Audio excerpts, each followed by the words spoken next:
After 3 or 4 days of staying in the hospital, they discharged me, and then they said you will get the results in a month's time, because we don't know what's happening with your with this lump, So they gave me results. They told me we'll give you results, but we can't be able to give you the results here. You have to come to the other hospital near your home in Suva, and we will give the results there. So after 1 month, I went to that hospital to get my results. The doctor who had to give me the results, he wasn't there. So I had to wait for another 1 month. So 2 months was gone waiting for the results. And after 2 months, I went to the hospital.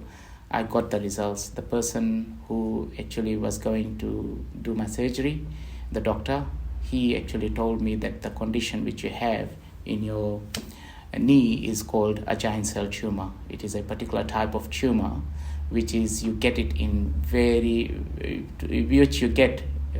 which people get it in a very rare condition. Out of thousands of people, 1 person get this particular type of a tumor, which is quite aggressive. And he said it will slowly, it will go into your body, and it can become malignant.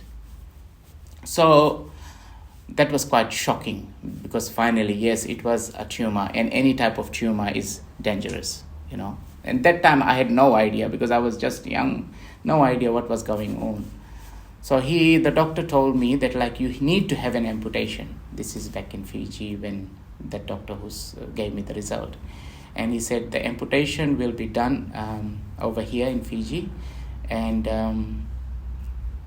if you don't have an amputation done, possibly you might not be able to make it for a long time, So I was quite shocked. It was a very sad thing happened in my life.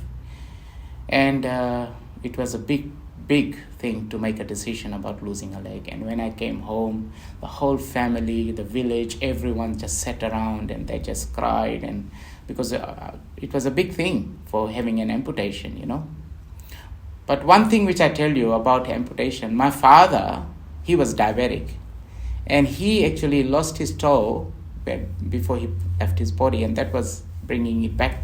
My mother was very scared, what if something happens to you? So I said, I'm not going to have an amputation. I really don't want to have an amputation. I need some other options.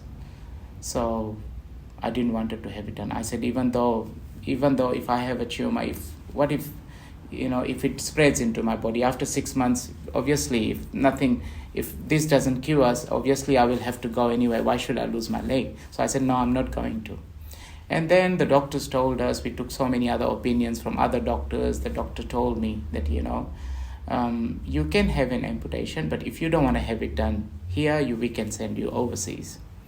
So my families who were living in New Zealand, I asked them if they can find out, and that doctor said, I know someone in Auckland hospital, in Mercy Hospital. I can write a letter to them. If they accept you as a patient, you can go to New Zealand.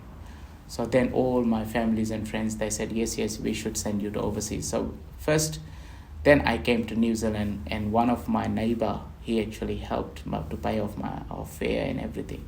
So I came to New Zealand in 1992 to have a surgery done in Mercy Hospital in Auckland.